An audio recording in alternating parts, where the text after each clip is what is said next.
In other places, I've said that this world, after 6 months of declining stock market, has had sentiment soured to the point where we've moved into this phenomenon I call a pessimism of disbelief that is predicated on a lot of yeah buts. And you bring up something positive and people's reaction to it is, yeah, but it doesn't matter. Yeah, but it doesn't matter. Yeah, but it doesn't matter. And that becomes the springboard upon which the next rebound at equity prices are built.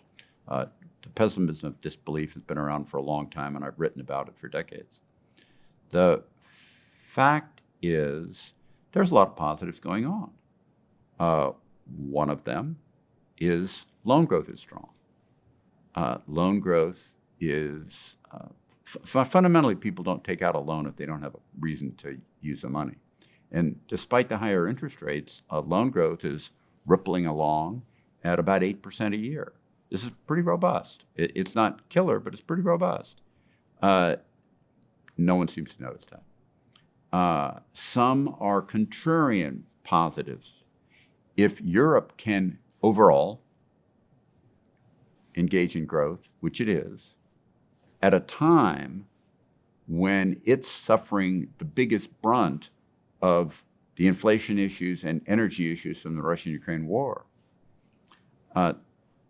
if it can do that, then it's almost axiomatic that the world as a whole can't go into decline. Lockdowns in China, tied to the resurgence of COVID, are unwinding, as is true in Hong Kong. Connected, of course. The features of that to the second biggest economy are inherently positive. Yeah, but people say COVID may come back and they may reimpose lockdowns, but that's a yeah, but. And every positive is seeming to be met with a yeah, but. You have so many people that can't quite get the fact that capitalism's rolling on, and we're actually having a low growth economy that people have confused with a recession. The fact is, and this is basic and fundamental in my thinking at least, the yield curve spread between 90-day rates and 10-year rates, which is the only real yield curve that matters because banks are in the business of taking in short-term deposits as the basis for making long-term loans, and that spread increases their future propensity to lend, is wider than it was in January, despite the Fed's recent rate hikes in June, and despite what's expected in July, and higher than it was a year ago. A point people don't notice because they, yeah, but the Fed's going to raise rates. Let me just go off on a tangent on that one for a moment, if I may.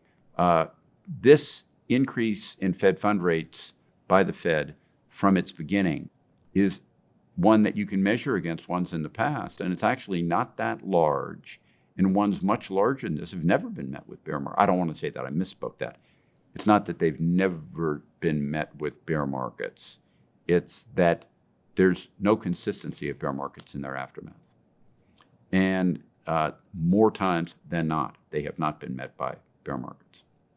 The most recent example of that was in 2018, where the Fed ratcheted rates up, and we had a correction that resumed into bull market with new highs soon in a V-shaped decline and bounce back.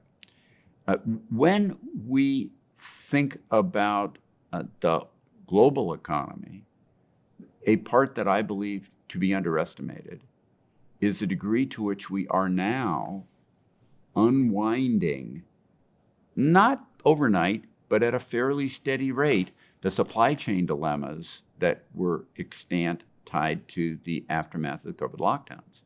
And that creates a positive that, again, people are largely ignoring. These things that I'm talking about are ones that I think are perfectly measurable and no one really wants to see or hears about. The supply chain snarls, other than the ones created by the Russian invasion of Ukraine, were ones that built and initially were overcome by the biggest firms who had the most buying power. The analogy I would give you for that is They were the big pigs that could force the little pigs out of the food trough, and it's the little pigs that suffered the most, smaller firms that couldn't get things coming out through the supply chain. Big firms had first crack. As we've gone down over time, we're working down that size spectrum, and no one seems to notice that. The reality, in my opinion, and I may be wrong, is that while everyone fears the Fed hikes will cause recession, and I'm not particularly in favor of what the Fed's doing. I don't think it's actually the way you should move to try to end the inflation. I think there's better things to do. But be that as it may, the reality of it is, while I see it as a negative, I don't see it as a big enough negative to do what so many people fear, which is to kneecap the economy into a full-scale big recession. I don't think we'll have a recession at all. I think what we've got is slower growth coming off the heels of the back part of 2021, where growth was pretty darn robust, bouncing back from the COVID lockdowns. So with that, what I urge you to do is think through positives ahead, and let me leave you with one that I think nobody thinks about. If you look at the current PE of the US market, it's, depending on exactly how you calculate it, 15, 16, something like that.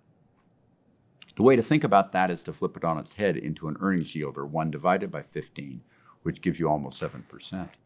That's 2x a 10-year bond rate, except with the 10-year bond rate, all you get is that. With the earnings yield, you buy it today, you get twice the return in earnings as if you owned a private business. If you owned a private business, that'd be a good spread. And the earnings of businesses as a whole over the next decade will continue to grow. But then think about that another way. So take that earnings yield, 1 divided by 15, not quite 7%. And then you remember that on top of that, there'll be some inflation because businesses pass on inflation costs over time. A lot of you, I know, are worried about inflation.